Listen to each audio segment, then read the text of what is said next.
Well, I try to take you somewhere different every month in a Smart Trek Monthly. I've been using my most up-to-date prehistoric sat-nav to get us to wherever we are now. I won't make you guess this month. We're in Poland. Might make you guess which part of Poland we're in, but we've got some interesting things to see, and we're in a city that has more museums than I've ever known a city to have. So let's press on with this month's video.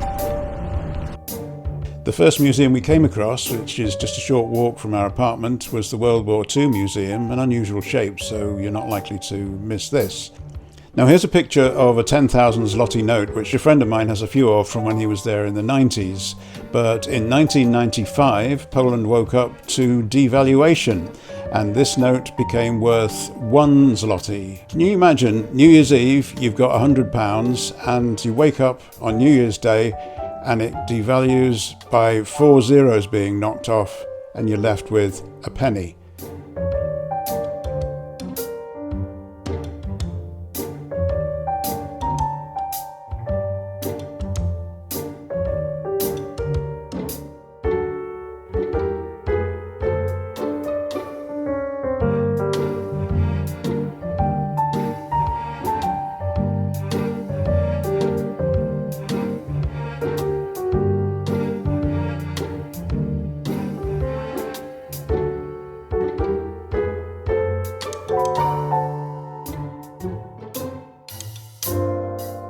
Now you have to guess where I am. Thank you, bird. And what my name is. No, seriously, where am I?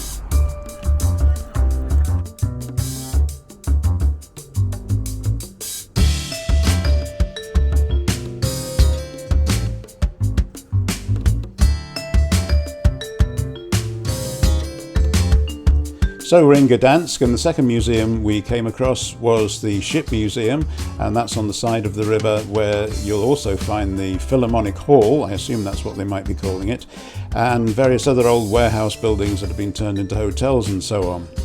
As well as the old buildings, there's lots of new buildings, and the other side of the river you can see the National Maritime Museum. It's actually an old crane, and it's only 1/4 of the museum. There are actually 4 venues for the Maritime Museum, but if you've only got time to see one, it's recommended that you see this building with the old crane in it.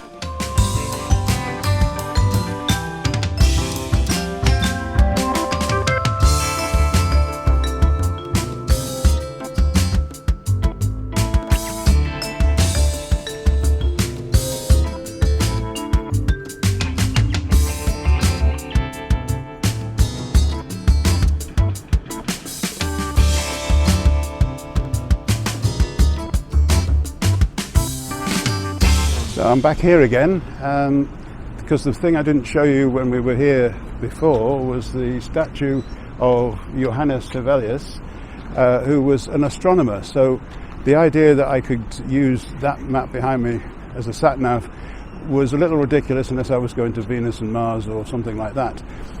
So he was an astronomer, that's his map, and I don't know much about the stars, so it didn't mean a lot to me.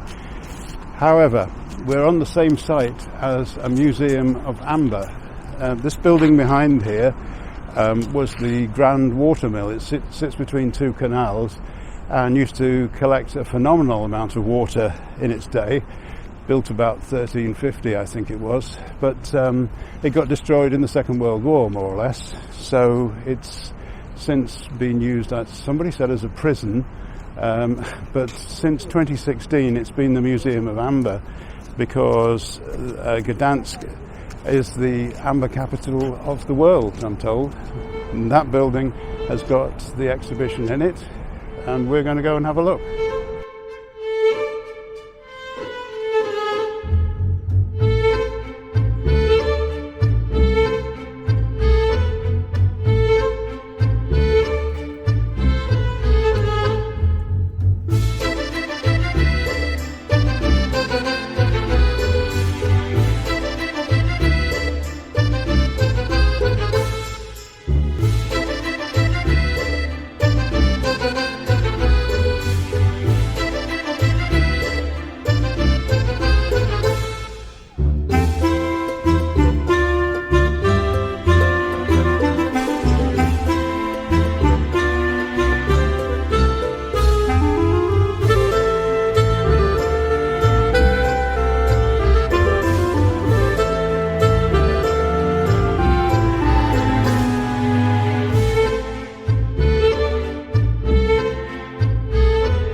little Polish folk music while we continue our tour around the town and along the riverfront.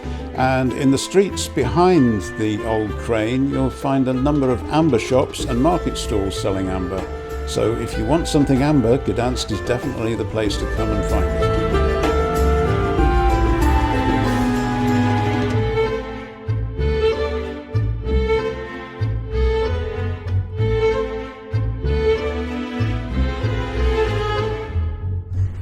We're staying in an area of Gdansk which is kind of residential. There's lots of apartments around here, but it's actually very convenient. Like the apartment blocks in Spain, there are commercial units downstairs on the ground floor. One of them is the supermarket chain that's all over the place here. You'll come to know that shortly. But I'm actually going to tell you a little bit about this area that we're parked in this apartment. It's quite a neat little couple of blocks because it's got a large commercial centre a couple of blocks that way, and everything is in there. It's one of those big multi-storey shopping centres, and it's got most of the stores you might need, and it includes a restaurant that does Chinese, Thai and Indian food. We've tried two of those so far. We might well try the third before we leave. So it's a great place, and you can walk to most places in this area because it's all sort of, it's like an island. What can I say? The major road system, there's a huge road and rail and tram corridor just up the road. You're kind of fenced in by that, and to get across the road you have to go through another shopping centre. You come out onto the first 3 lanes of the road going in one direction. You've got to cross them, so you go into an underpass and you go under those. You can keep going to the far side of the road, across underneath the tram lines, the other 3 carriageways, and come up the other side. You're then in the railway station, or you can come up in the middle and get a tram from the middle of the road. Keeping our little tour going, we go right underneath to the station where there's feeders going up to all the platforms, so you just go up the stairs. At the bottom of each stairs there's a destination board telling you which trains are departing from there. You go right underneath the station, come up the other side, and you come into the bus station. So you've got every kind of transport on this huge transport corridor that's wrapped all around us, but we don't need to see much of it day to day because everything we need is right here. And the first day we were here, we went out and found the Sabda supermarkets, the little Polish ones, everywhere. And we also found the usual things like Starbucks, and we went to Aldi the first day, but our favourite has now become the one in the Madison Centre, which is down in the basement, as you will see.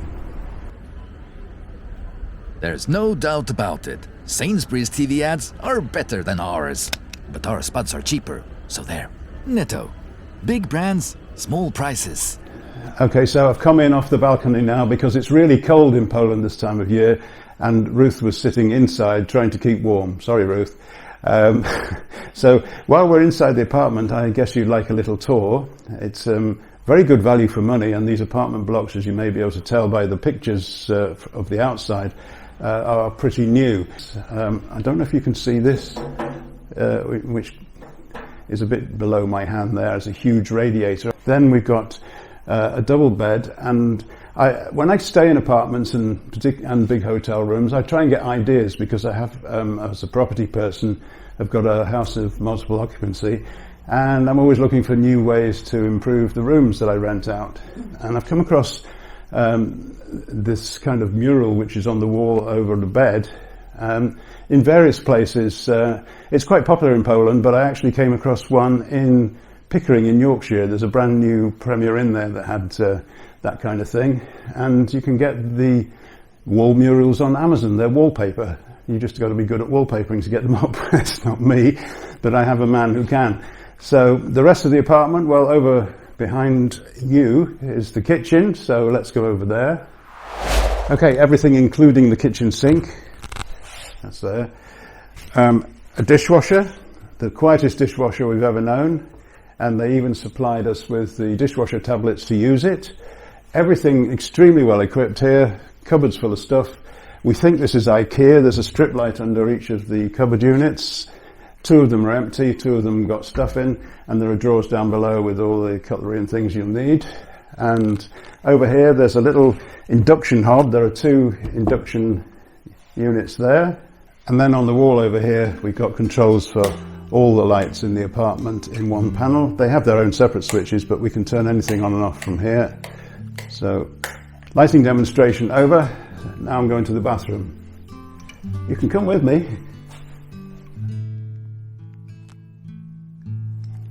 Right, I'm going to remote control the camera on my phone now. Just lift it up so you can see the shower. And around there behind is the towel rail. And there's me controlling the camera. And then outside the bathroom, there's the wardrobes. They're very tall wardrobes, and you have to be a very tall person to reach the top shelves and to actually hang things up in the hanging section. Again, I think IKEA may be responsible for that, because they do make some that are like 2.5 meters high. So there it is, a great apartment, well equipped, and it's been a very comfortable stay here in Gdansk. Having a warm apartment is definitely key in Poland, as it gets very cold in the winter, and although I only go out and film on the sunny days with the clear skies, I probably give you a false impression. We walk past Starbucks most of the time, but if it's snowing we stay inside and we don't do any filming that day.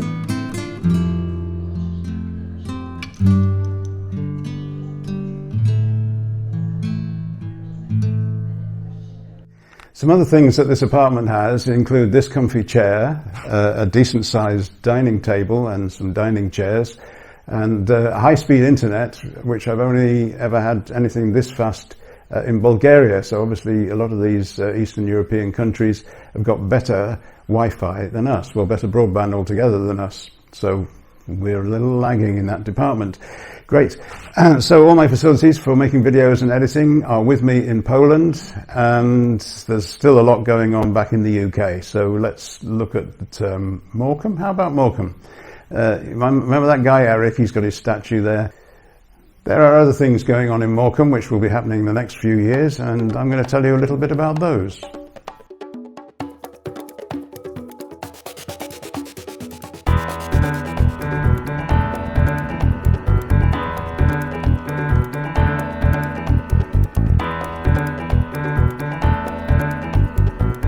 As you start to look round Morecambe, you not only notice their tributes to Eric Morecambe, the comedian, but you will see some reference to it being the Eden of the North. Well, there's good reason for that. It looks like this on the plan, and there's a piece of land which is in front of the Winter Gardens and stretches round the bay.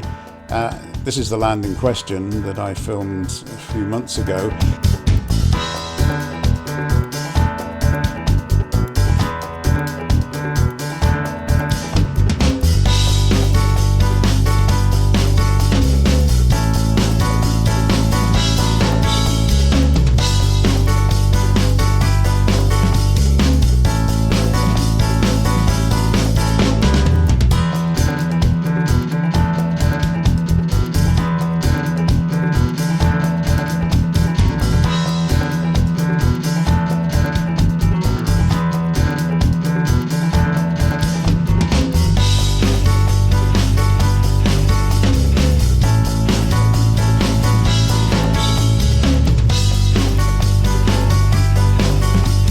You may notice a kind of fishy appearance to the design with the mussel shells and the tail fin.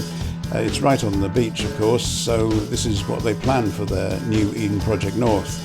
Coming in the next few years, I believe they're just buying the land from the council and waiting for planning permission. So you'll have to keep an eye on the web to see what the latest is on that. As soon as we know, we'll tell you, and as soon as it's built, we'll go and film it.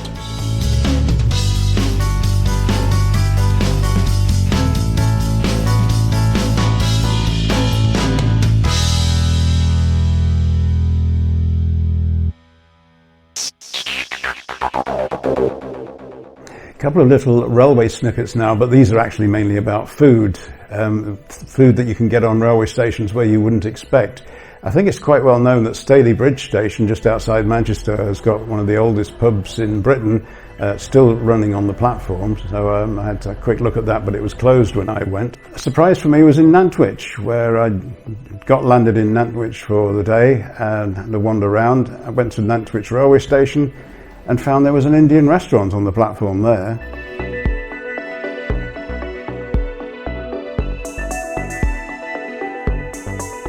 In other railway travels, I went to Manchester Victoria, that's where you have to change to get up to Stalybridge, and discovered that the new bimode and trimode trains are in operation.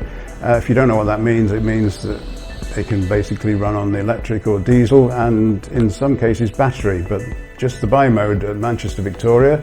And there are signs to remind the drivers that they need to switch over from electric to diesel as they move out of one section and into another. Manchester Victoria is also a place where there's a tram interchange, and of course we're all trying to go electric. Trams have been electric for a long time, and they're a very efficient form of transport, and I gather that they're cheaper to put together and cheaper to insure because they're classed as light rail, so perhaps we should have more of that. A train I spotted in the sidings at Chester Station looked familiar, and then I remembered it was a London Underground. These are distinctive by the fact they have 4 single doors per coach rather than 2 pairs of doors, and I'd seen them on Undergrounds, which of course is an all-electric system, but I couldn't understand what they were doing in Chester, which isn't electric. It turns out that this Class 230 is part of the plans that Transport for Wales have to run on the Wrexham to Bidston line, and they will be bimode trains. For the peace, for the peace, for the peace of all mankind. Brian Smart is your DJ, and he's not very hard to find. You hear him on the Liverpool BBC, and I'm sure he writes better jingles than me. I was telling you before about this big communications and transport corridor just around the outskirts of the area that we're in this apartment in Gdansk. And this leaves the main streets of the town of Gdansk and the riverfront areas as completely traffic free. So you've got all these really long, wide roads all going straight to somewhere. One of them's called the Royal Way, which comes from the rivers back into town. And there's an old tram there, actually. I guess it's just been put there so you can pose in it and have your photographs taken. It's on one of the bridges over the river. But it's a real good traffic-free area. You can wander around at your leisure, not to be bothered by anyone driving into you. And it's just a delightful place to be. I recommend it. Gdansk. We're hoping to go to Spain again soon, so we're keeping our eye on the travel restrictions.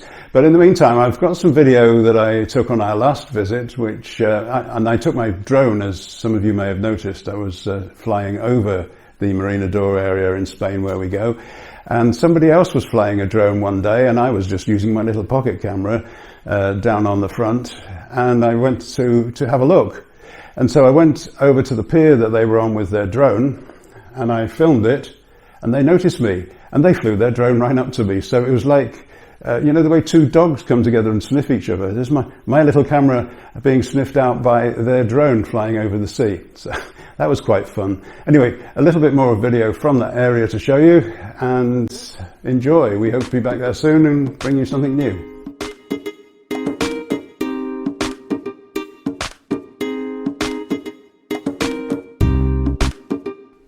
We previously spent some time on the Spanish campsites with some friends of ours who were touring that area at the time, and they told us about places you can stop in both France and Spain where you can park overnight without any restrictions for a few days. And this is one of the sites. It's again at Oropesa del Mar, and where people park along by the beach with a view out to sea.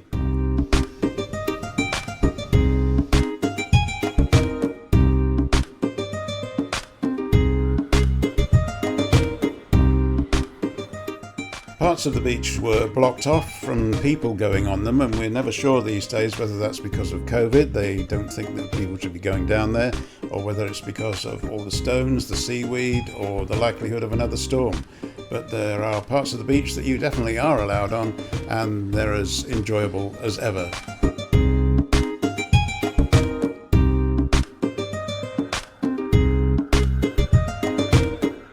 Spain still appears to be open to tourists, although there are regulations to say you have to wear a mask outside now, and we couldn't help but notice that people were sitting at bars with masks on. I want to know how you manage to get your food and drink down if you have to keep your mask on.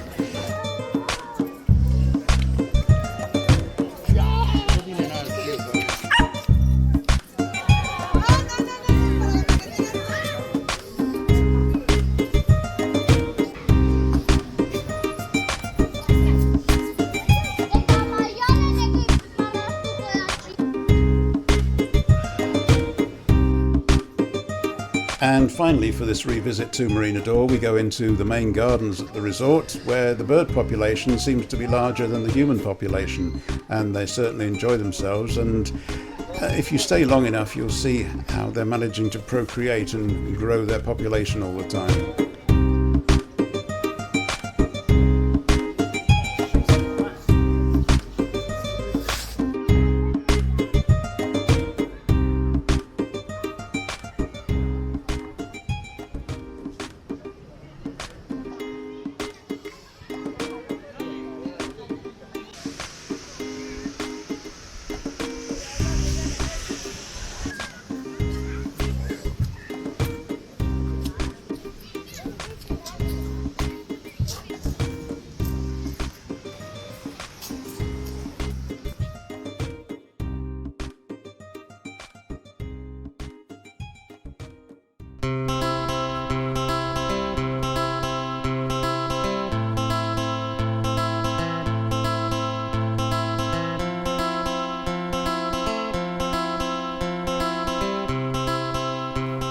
Back in Gdansk, we'd gone to explore Ronald Reagan Park, and obviously it's a place where in warmer weather you might sit and have a game of chess. And we'd also gone to look for the pier, but although it's on the map, we couldn't actually see a pier down here on this beach. What we did see, and bearing in mind that temperatures are below freezing at this point and the sun's gone down, the moon's come up, people are going into the sea to swim with hardly anything on. And I gather this is a new craze, which I'd seen on television recently, but never actually seen anyone doing it until I saw these people at Gdansk, and also it was happening in Morecambe while I was there.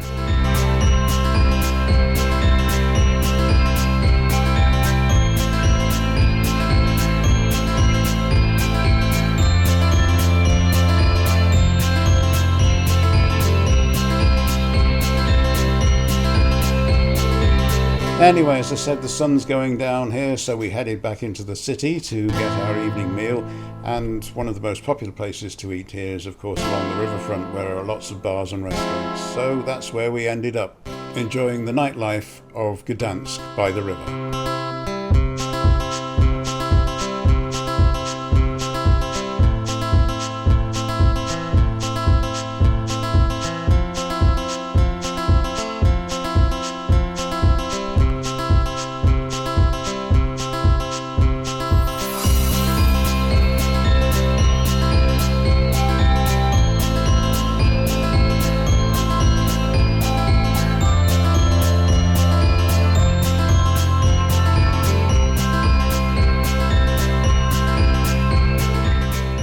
So that's it from Gdansk in Poland for this month's video, starting the show across the river there by the big wheel in the daylight and ending this side of the river in the dark.